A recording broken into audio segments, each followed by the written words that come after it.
अस्पताल के emergency room में या तो वेंटिलेटर की बीप बीप की आवाज सुनाई दे रही थी, या फिर गुस्से और चिंता में घबराई सोनल की चीख पुकार, जो कि राघव को ना ढूंढ पाने की वजह से बौखलाई हुई थी।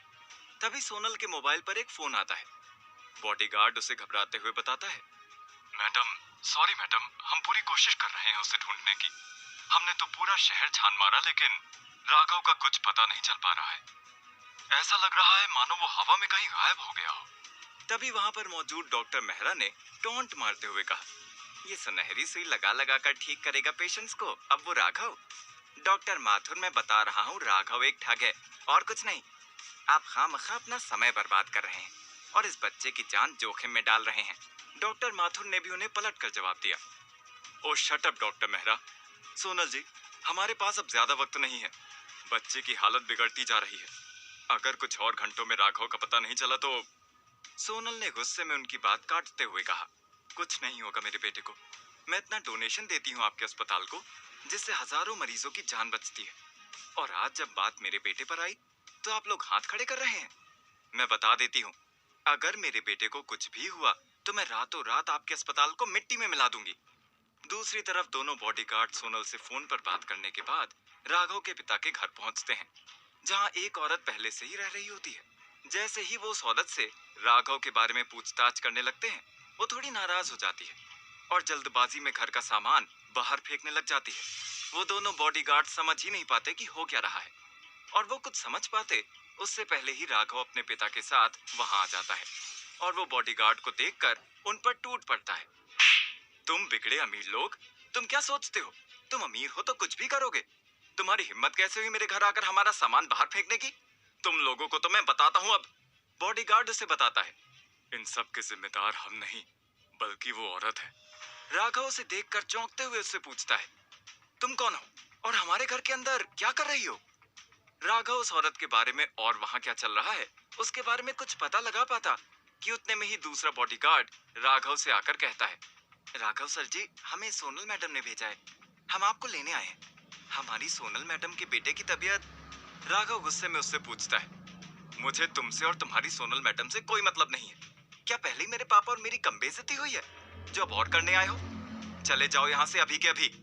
लेकिन सर, पहला बॉडीगार्ड कुछ बोलता इससे पहले ही राघव ने उसकी काटते हुए कहा, लेकिन वेकिन कुछ नहीं, अभी के अभी निकलो यहाँ से, वरना मैं पुलिस बुलाता हूँ। Out I said. राघव के गुस्साए तेवर देखकर बॉडीगार्ड समझ जाते हैं कि उसको अभी मनाना नामुमकिन है और वो वहां से चले जाते हैं। तब राघव पलटकर उस औरत की तरफ गुस्से से देखता है, मैंने पूछा कौन हो तुम और हमारे घर में अंदर कैसे आई? बोलती हो या? इस पर वो औरत राघव से बोली, मैं मालती हूँ और मैं इस घर में क्या कर रही हूँ ये सवाल मुझसे नहीं बल्कि अपने बाप से पूछो राघव। पापा, आप इसे जानते हो? राघव ने अपने पापा की तरफ देखते हुए पूछा, क्या हुआ, चुप क्यों हो? तुम्हारा बेटा कुछ पूछ रहा है तुमसे, जवाब दो उसके सवाल का। बताओ मैं कौन हूँ? मालती ने गुस्से में ताना देते हुए कहा। राघव ने फिर से पूछा, कुछ तो बोलिए पापा, बात क्या है, आप चुप क्यों हो? सुरेश समझ नहीं पा रहा था कि वो कैसे राघव के सवालों का जवाब दे। सुरेश ने घबराई आवाज में कहा, इसका नाम मालती है। मैं तुम्हें बताने ही वाला था कि फिर वो एक्सीडेंट। फिर उसने मालती की तरफ देखते हुए कहा, मालती, तुम ऐसे क्यों बात कर रही हो और मेरे घर से ये सारा सामान क्यों निकाल बाहर किया? मालती ने गुस्से से कहा, तुम्हारा घर? कौन सा तुम्हारा घर? ये घर मेरा है सुरेश जी। अपना सामान लो और निकलो यहाँ से। उसकी बात सुनकर सुरेश शॉक्ड हो गया। ये तुम क्या बोल रही हो मालती? हम दोनों शादी के बाद यहाँ इस घर में साथ रहने वाले थे और अब तुम। राघव चौंकता हुआ अपने पिता सुरेश से पूछता है, ये सब क्या हो रहा है? ये औरत आखिर है कौन? शादी? ये क्या बोल रहे हैं आप पापा? किसकी शादी? शर्म से झुकी नजरों से सुरेश राघव को बताता है कि कुछ महीनों पहले वो मालती से एक इवेंट में मिला था और उसके बाद वो दोनों बाहर मिलने लगे। तब उन दोनों में प्यार हो गया और वो शादी करने वाले थे कि तभी उन दिनों उसका एक्सीडेंट हो गया और वो राघव को इस बारे में बता नहीं पाए। मालती ने चिढ़कर जवाब दिया, शादी? और वो भी तुमसे? क्या मजाक है? तुम जैसे आदमी से शादी करके मुझे क्या अपनी जिंदगी खराब करनी है? दो कौड़ी की हैसियत नहीं है तुम्हारी, ऊपर से शादी की उम्र का बेटा है तुम्हारा और मैं तुमसे शादी करूंगी? तुमसे तो मेरी जूती भी शादी ना करे। अगर थोड़ी शर्म बाकी है तो चुपचाप यहाँ से चले जाओ, वरना। मालती की बात सुनकर राघव ने भी गुस्से में पूछा, वरना क्या? हाँ, वरना क्या? इतने में मालती के पीछे से होता हुआ घर में से एक लंबा चौड़ा अखिलेश नाम का आदमी बाहर आता है और राघव को सीने पर धक्का देते हुए बोलता है, पहले तो थोड़ा पीछे हट, और हाँ, वरना वरना शोर मचाकर पूरा मोहल्ला इकट्ठा कर देंगे और सबको बताएंगे कि तेरे बाप ने क्या गुल खिलाए हैं मेरी बीवी मालती के साथ। सुरेश उसकी बात सुनकर चौंकते हुए पूछता है, बीवी? तुम हो कौन? मालती कौन है ये? क्या बकवास कर रहा है ये? इस पर अखिलेश ने भी उसे सीधा जवाब दिया, बकवास मैं नहीं, तू और तेरा ये बेटा कर रहे हो। मालती मेरी बीवी है और ये घर हमारा है। मेरी नौकरी बाहर देश में लगी थी और इसी बात का फायदा उठाकर तूने बहुत गलत किया मेरी बीवी के साथ। वो तो मैं पुलिस को नहीं बुला रहा हूँ। खैर मनाओ अपनी और चलते बनो यहाँ से। सुरेश ने गुस्से में कहा, ये आदमी क्या बोल रहा है मालती? तुमने शादी कर ली? तुमने मुझे धोखा दिया? मालती ने जवाब देते हुए कहा, एक मिनट, मैं तुम्हें कोई धोखा नहीं दे रही। अखिलेश ही मेरा पति है। वो तो मेरे और अखिलेश के बीच कुछ मिसअंडरस्टैंडिंग थी, इसलिए मैं तुमसे मिलती थी। लेकिन इसका मतलब ये नहीं कि मैं तुमसे शादी कर लूं। मुझे इस बारे में कोई बात नहीं करनी। अपना सामान लो और निकलो यहाँ से, दोनों के दोनों, वरना अभी शोर मचाकर सबको इकट्ठा कर लूंगी। सुरेश ने भी जवाब दिया, ये घर मेरा और मेरे बेटे का है, तुम्हारा इस पर क्या हक? हमारी शादी हो जाती तो शायद इस घर पर तुम्हारा हक होता। हमारे घर पर कब्जा करने के लिए इतना मत गिरो मालती, हम यहाँ से कहीं नहीं जाएंगे।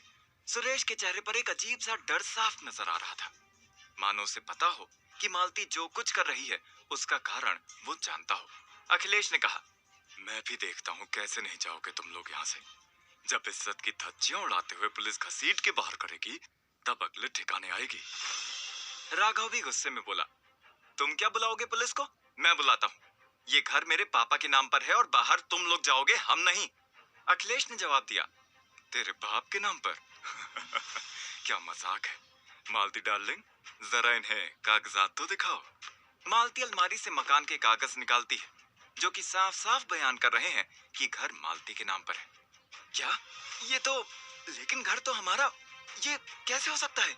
ये सब देखकर राघव के होश ही उड़ गए। वो बचपन से जिस घर में रहा और जहाँ उसका बचपन बीता, वो घर अब उसका नहीं रहा। अपनी आंखों में सवालों की बाढ़ लिए उसने अपने पिता से पूछा, पापा ये सब क्या है? वो कागज देखकर सुरेश थोड़ी देर के लिए सकपका गया। वो राघव से नजरें नहीं मिला पा रहा था।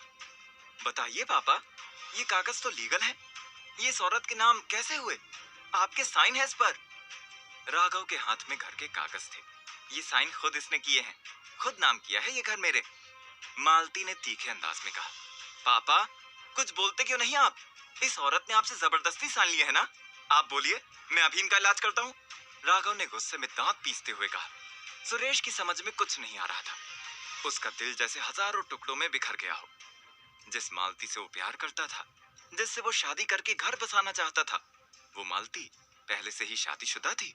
सुरेश ने जैसे तैसे खुद को संभाला और लड़खड़ाती जुबान से बोला, इन कागजों पर मैंने ही साइन किए हैं।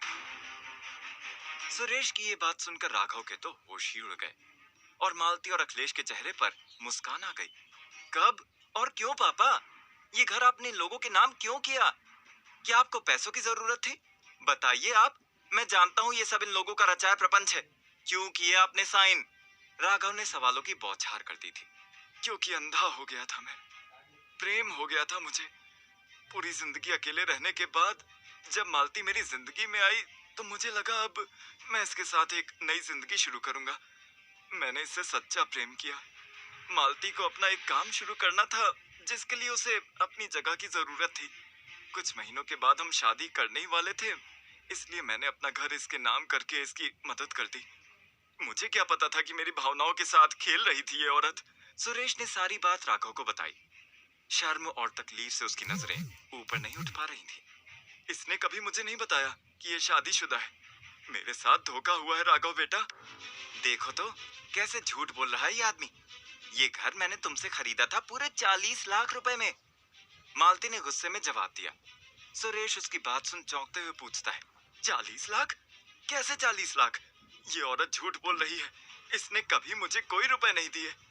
अखिलेश ने जवाब दिया, तू हमें सच्चा बोल या झूठा, सच कागज में लिखा है। चुपचाप अपना सामान उठा और निकल यहाँ से। तभी एक पड़ोसी बोलता है, देख रहे हो कुमार साहब, क्या जमाना आ गया है। बच्चों की शादी की उम्र हो चली है और बाप के अंदर जवानी फूट रही है। दूसरा कहता है, हम तो इन्हें शरीफ इंसान समझते थे। हमें तो लगता था ये मालतीन की दूर की रिश्तेदार है, जिनकी गैर हाजिरी में घर की देखभाल करती है। लेकिन यहाँ तो पूरी की पूरी दाल ही काली है। जरा दूर रखिएगा अपने बच्चों को इनसे। घर में चलता हंगामा देख आसपास के पड़ोसी वहां आ जाते हैं और आपस में बड़बड़ाने लग जाते हैं। राघव और उसके पिता शर्म से तार तार हो जाते हैं। सब कुछ इतना जल्दी हुआ कि राघव को कुछ समझ ही नहीं आ रहा था। वो बस एक जगह खड़ा सब सुन रहा था कि इतने में पीछे से एक औरत की आवाज आती है, Raghav, doctor Raghav, please save him, उसे बचा लीजिए प्लीज। ये अचानक किसकी आवाज थी? कौन था जो राघव को डॉक्टर बुला रहा था और किसकी जान बचाने की बात कर रहा था? क्या राघव अपना घर मालती के हाथ खो बैठेगा? क्या राघव अपने पिता को माफ कर पाएगा या अपने पिता को इंसाफ दिला पाएगा? वहां सोनल के बेटे का क्या होगा?